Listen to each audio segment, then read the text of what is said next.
Padmashri doctor ப. சிவந்தி ஆதித்தனாரின் பிறந்த நாளை ஒட்டி சென்னை ராமாபுரத்தில் உள்ள காது கேளாத மற்றும் வாய்ப்பேச முடியாதோர் சிறப்பு பள்ளியில் படிக்கும் மாணவ மாணவிகளுக்கு விலையில்லா விளையாட்டு உபகரணங்களும் அறுசுவை விருந்தும் வழங்கப்பட்டது. விழாவில் சிவந்தி ஆதித்தனாரின் உருவப்படத்திற்கு ஐயா ஃபவுண்டேஷன் நிர்வாகிகள் காளிதாசன், ராஜ்குமார் உள்ளிட்டோர் மலர் தூவி மரியாதை செலுத்தினர்.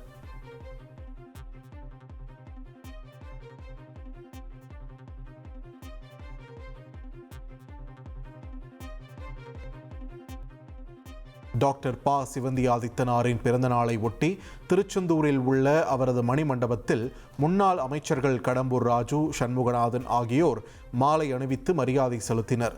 தொடர்ந்து பாஜக, காங்கிரஸ், விடுதலை சிறுத்தைகள் கட்சி, நாம் தமிழர் கட்சி, இந்து முன்னணி, காயாமொழி ஊர் பொதுமக்கள் சார்பில் மரியாதை செலுத்தப்பட்டது.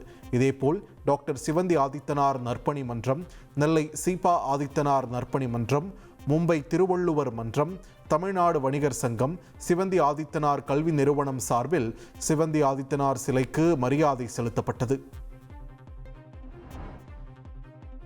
பத்மஸ்ரீ டாக்டர் ப. சிவந்தி ஆதித்தனாரின் பிறந்த நாளை ஒட்டி சென்னை ராமாபுரத்தில் உள்ள காது கேளாத மற்றும் வாய்ப்பேச முடியாதோர் சிறப்பு பள்ளியில் படிக்கும் மாணவ மாணவிகளுக்கு விலையில்லா விளையாட்டு உபகரணங்களும் அறுசுவை விருந்தும் வழங்கப்பட்டது.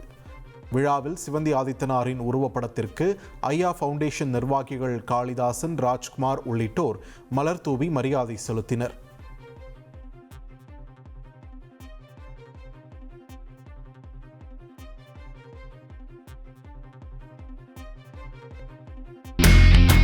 இனி செல்லும் இடமெல்லாம் செய்தி.